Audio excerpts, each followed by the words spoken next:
पराकृतं मदबंधम पर ब्रह्म नराकृति सौंदर्य सार सर्वस्वम वंदे नंदात्मजम मह।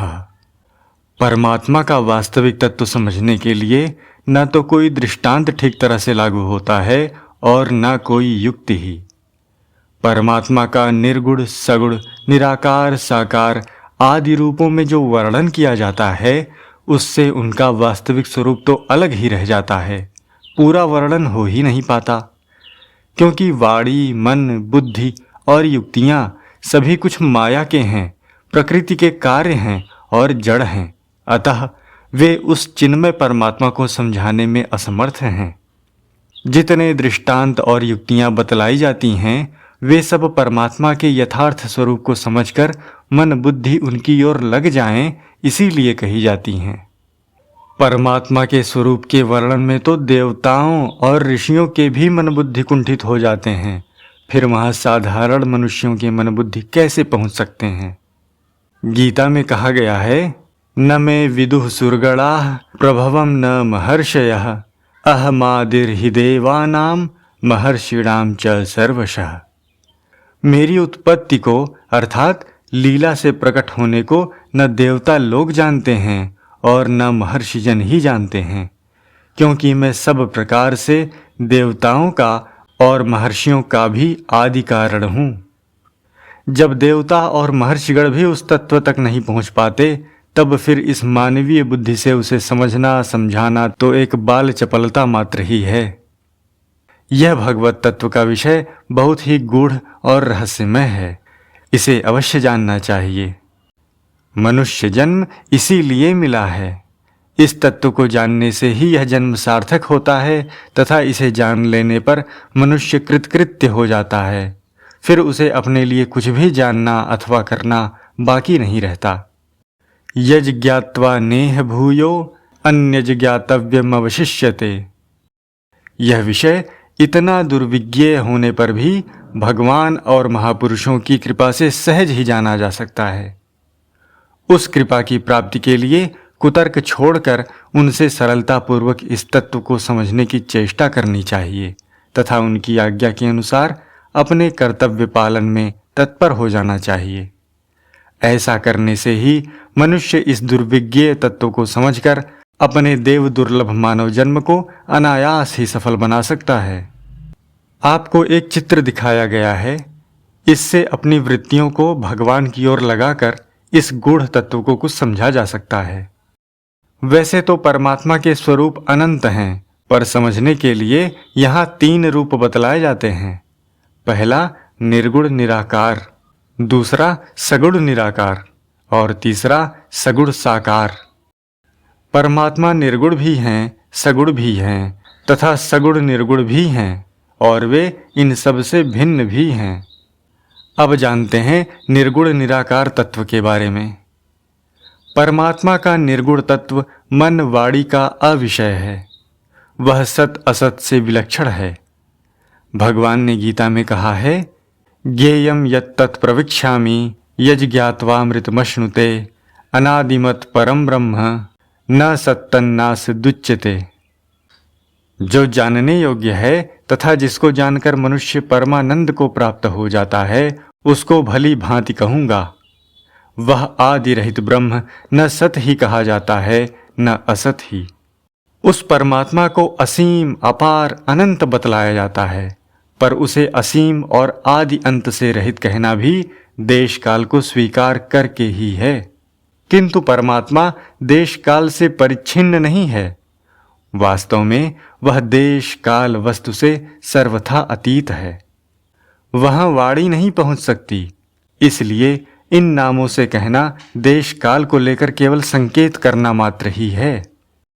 उसे निर्गुण निराकार कहा जाता है। वहाँ सत्व रज तम आदि कोई गुण नहीं है, उसकी कोई आकृति नहीं है, न कोई नाम ही है। वह तो इन गुणों से सर्वथा अतीत और नाम रूप से रहित ही है। उसका कोई वर्णन नहीं कर सकता। उसे सच्चिदानंद कहते हैं, यह लक्षण है। ब्रह्म कहते हैं, यह नाम है। निर्गुण निराकार कहते हैं, यह रूप है। पर यह कैसा रूप है? अरूप ही रूप है, इसका इसी तरह वर्णन किया जाता है। वास्तव में तो निर्गुण निराकार का वर्णन हो ही नहीं सकता। जो कुछ भी वर्णन किया जाता है वह सगुण को लेकर ही किया जाता है। केवल लक्ष्य निर्गुण का रहता है, क्योंकि वर्णन करने की सामग्रियां इंद्रिय, वाणी, मन, बुद्धि आदि सब माया के ही हैं। उस परमात्मा के तत्व को समझाने के लिए शास्त्रकारों ने दो तरह के विशेषण दिए हैं, पहला विधेय और दूसरा निषेध। विधेय विशेषण उन्हें कहते हैं जो परमात्मा के स्वरूप के साक्षात द्योतक होते हैं, पर वे भी परमात्मा के अनिर्देश्य होने के कारण तटस्थ ही रह जाते हैं। और निषेध विशेषण उन्हें कहते हैं जो परमात्मा में आकार, गुण, विनाश, क्रिया, पदार्थ, देश, काल आदि का अभाव बतलाते हैं। परमात्मा के सत्य, चित, आनंद आदि विधेय विशेषण कहे जाते हैं। और निराकार, निर्गुण, अव्यय, अविनाशी, अक्रिय, अचल, अद्वैत, अप्रमेय, असीम, अपार, अनादि, अनंत आदि विशेषण निषेध कहे जाते हैं। वास्तव में परमात्मा का निर्गुण स्वरूप लक्षण और विशेषणों से रहित ही है। यह कहना भी समझने के लिए ही है। तथापि उस निर्गुण परमात्मा के यथार्थ तत्व को बुद्धि से पकड़ने के लिए ये विशेषण ही काम दे सकते हैं। इनके सिवा बुद्धि को परमात्मा के नज़दीक पहुंचाने के लिए अन्य कोई सहारा नहीं है, इसीलिए इनका वर्णन किया जाता है। अब जानते हैं सत तत्व के बारे में। सत क्या है? जो हरदम रहे, हर वस्तु में रहे और हर जगह रहे। भगवान ने भी कहा है, अजो नित्यः शाश्वतो अयम पुराणः। यह आत्मा अज, नित्य, शाश्वत और पुराण है। पर शब्दों के द्वारा कैसे समझाया जाए? आखिर कोई भी समझाएगा तो हमारी भाषा का आश्रय लेकर ही हमें समझा सकता है। इसी तरह श्रुति भगवती भी देश काल को लेकर ही उसका लक्ष्य कराती है। श्रुति कहती है, सदैव सौम्येदमग्र आसीदेकमेवा द्वितीयम् इत्यादि। छांदोग्य उपनिषद। एकम एव अद्वितीयम, इन तीन शब्दों से उस परमात्मा को क्रमशः सजातीय, विजातीय और स्वगत भेदों से रहित बतलाया है। मनुष्य सब एक होते हुए भी व्यक्ति रूप से एक एक अलग हैं, यह जातीय भेद है। मनुष्य और वृक्ष, इनमें सजातीयता नहीं है, एक दूसरे से भिन्न हैं, अतः यह विजातीय भेद है। यह मेरा हाथ है, पैर है, इस प्रकार अवयवों का भेद स्वगत भेद है। परमात्मा इन सब भेदों से रहित हैं। ये भेद प्रकृति में हैं।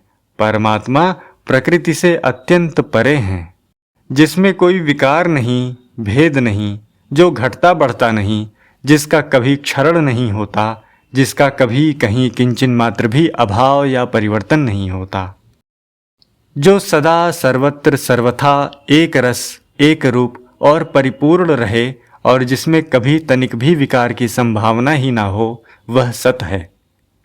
उस परमात्मा के सिवा जो कुछ भी लौकिक या अलौकिक पदार्थ देखने, सुनने और समझने में आते हैं, उन सब में ही विचार करने पर प्रत्यक्ष यह अनुभव होता है कि एक समय में ये वस्तुएं नहीं थीं और किसी समय ये सब नहीं रहेंगी, तथा एक देश में होते हुए भी दूसरे देश में उस चीज का अभाव मालूम होता है।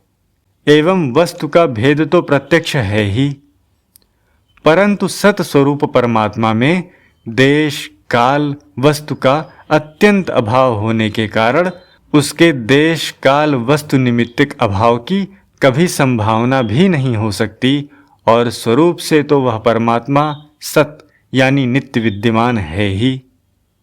इसलिए ही इसे सत कहते हैं।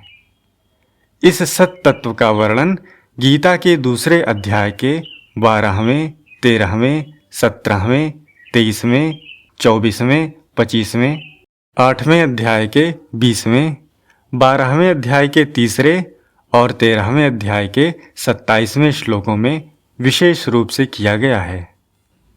अब जानते हैं चित्त तत्व के बारे में। चित्त शब्द से चेतन, बोध, ज्ञान समझना चाहिए। चेतन वह है जहाँ जड़ता की कभी किसी तरह भी जरा भी संभावना नहीं है। वह चेतन तो केवल चिन्मय बोध स्वरूप ही है। जड़ता का अत्यंत अभाव होने के कारण उसमें ज्ञातापन का आरोप भी नहीं हो सकता। ज्ञाता, ज्ञान, ज्ञेय, दृष्टा, दर्शन, दृश्य और प्रमाता, प्रमाण, प्रमेय आदि भाव भी जिससे स्वाभाविक ही प्रकाशित होते हैं, ऐसा वह चेतन केवल एक दीप्ति मात्र ही है। लोक में प्राण और चेष्टा युक्त जीवों को चेतन कहते हैं तथा जिसमें प्राण और क्रिया नहीं होती उसे जड़ कहते हैं। पर परमात्मा में क्रिया और प्राण के संबंध से होने वाली चेतनता नहीं है। उसमें तो केवल चिति, जानना मात्र ही है। तात्पर्य यह है कि वहाँ जड़ता, अज्ञान, मोह, अंधकार आदि कुछ भी नहीं है, केवल चेतन मात्र ही है तथा वह भी स्वाभाविक स्वतः ही है। उस चित तत्व को समझने के लिए एक बात कही जाती है। संसार में दो पदार्थ हैं, दिखने वाला और देखने वाला। देखने वाला चेतन है, दिखने वाला जड़ है। देखने वाला दृष्टा है, दिखने वाला दृश्य है। दृश्य दृश्य ही रहता है और दृष्टा दृष्टा ही। घट पट आदि संसार के संपूर्ण पदार्थों को प्रकाश देने वाले नेत्र हैं। घट पट आदि में परिवर्तन होता है, उनका परस्पर भेद भी है।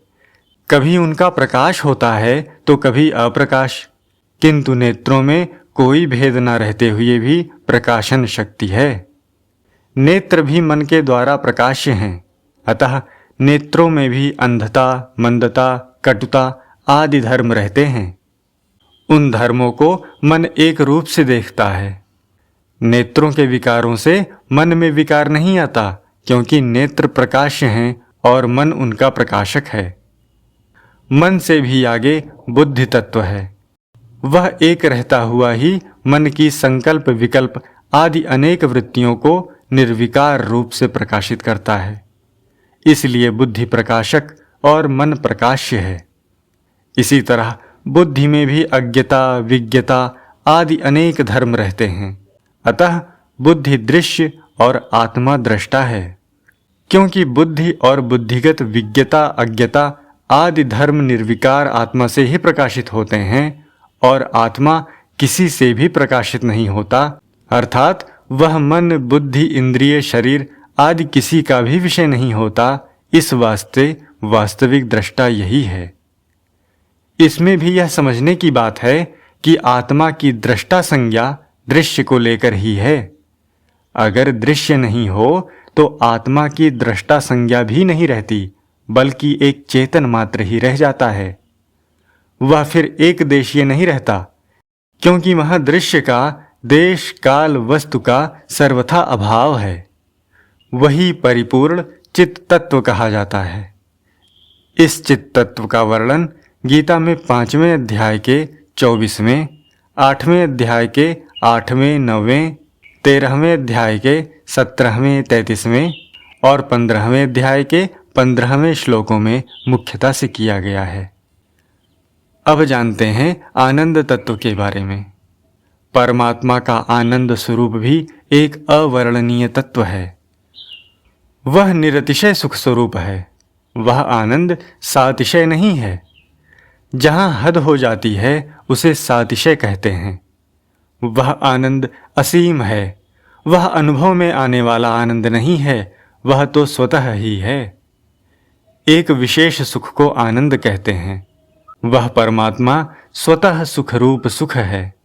वह सुख मन वाणी का विषय नहीं है, वह तो एकमात्र आनंद ही है, जिसके प्रतिद्वंदी दुख, अशांति, विक्षेप आदि की कहीं किंचिन मात्र भी संभावना ही नहीं है। मनुष्य को अपने इष्ट पदार्थों की प्राप्ति होने पर जो मन में एक प्रकार के आनंद का अनुभव होता है, उससे अनंत गुणा आनंद सच्चे वैराग्य, सत्संग और भजन के अभ्यास से प्राप्त होता है। उसकी अपेक्षा भी परमात्म ध्यान जनित आनंद बहुत विलक्षण है, परंतु परमात्मा का स्वरूप भूत आनंद तो फिर भी अलग ही रह जाता है। वह आनंद किसी तरह भी समझा या समझाया नहीं जा सकता। वह आनंद ही आनंद है। वह आनंद अपरिमित, असीम, अपार, अनंत, एक रस, परिपूर्ण, सम, निर्विकार और घन है। जिस आनंद में अन्य किसी की किसी भी समय किंचिन मात्र भी गुंजाइश नहीं है, वह केवल आनंद ही आनंद है। यह कहना भी देश काल वस्तु को लेकर ही है। वास्तविक आनंद तो देश काल वस्तु से सर्वथा असंबद्ध परमात्म स्वरूप ही है। इस आनंद तत्व का वर्णन गीता में 5वें अध्याय के 21वें, 24वें, 6ठे अध्याय के 21वें, 27वें, 28वें और 14वें अध्याय के 27वें श्लोकों में मुख्यता से किया गया है। अब जानते हैं सत्चित आनंद की एकता के बारे में। ये सत्चित आनंद विशेषण परमात्मा के द्योतक हैं, वस्तुतः उसके वाचक नहीं, और न ये कोई उससे अलग, उसके भिन्न भिन्न विशेषण ही हैं। उसी एक भगवत तत्व को समझने के लिए ही शास्त्रों में ऋषि महात्माओं ने इन विशेषणों का वर्णन किया है। वह परमात्म तत्व हर समय, हर जगह, हर वस्तु में एक रस अपरिवर्तित रूप से विद्यमान रहने के कारण सत कहा जाता है। वह नित्य विद्यमान सत तत्व ही अपने आप को जानता है, इसलिए इसे चेतन कहते हैं। वह सत तत्व ही स्वयं प्रकाश एवं स्वयं ज्ञान स्वरूप है, इसलिए चेतन उसका कोई अलग विशेषण नहीं है, वह स्वयं ही चित स्वरूप है। उसमें दुख, अशांति आदि की कभी भी संभावना नहीं है और उसमें निरतिशय सुख की कभी भी कमी अथवा अभाव नहीं होता, इसलिए वही आनंद है। इसी तरह चेतन तत्व ही नित्य विद्यमान रहने के कारण सत और परम सुख रूप होने से आनंद है तथा आनंद भी एक परिपूर्ण आनंद है। अतः सत तत्व उससे कोई अलग वस्तु नहीं और वह आनंद केवल ज्ञान स्वरूप ही होने से चेतन तत्व भी उससे कोई अलग चीज नहीं, क्योंकि परमात्मा का ज्ञान होने से परम शांति तत्काल हो जाती है तथा किसी भी विषय को हम जितना ही समझते हैं उतना ही आनंद उसे जानने के साथ ही उत्पन्न हो जाता है। इससे यह सिद्ध हो जाता है कि जानना और आनंद दो चीज नहीं, एक ही हैं। इसी प्रकार सात्विक आनंद बहुत बढ़ जाने से उस तत्व का ज्ञान भी अपने आप ही हो जाता है, क्योंकि वह आनंद ही ज्ञान स्वरूप है। वहाँ उस ज्ञान आनंद की सत्ता होने से वह स्वतः सिद्ध तो है ही, एवं परमात्मा की सत्ता का दृढ़ निश्चय हो जाने पर भय, अशांति आदि सब मिटकर साधक को परम आनंद और परम शांति की प्राप्ति हो जाती है और वह शीघ्र ही परमात्मा का यथार्थ तत्व जान जाता है। इसीलिए सच्चिदानंद स्वरूप निर्गुण निराकार पर ब्रह्म परमात्मा का ही वर्णन किया जाता है। अगले भाग में हम जानेंगे सगुण निराकार तत्व के बारे में।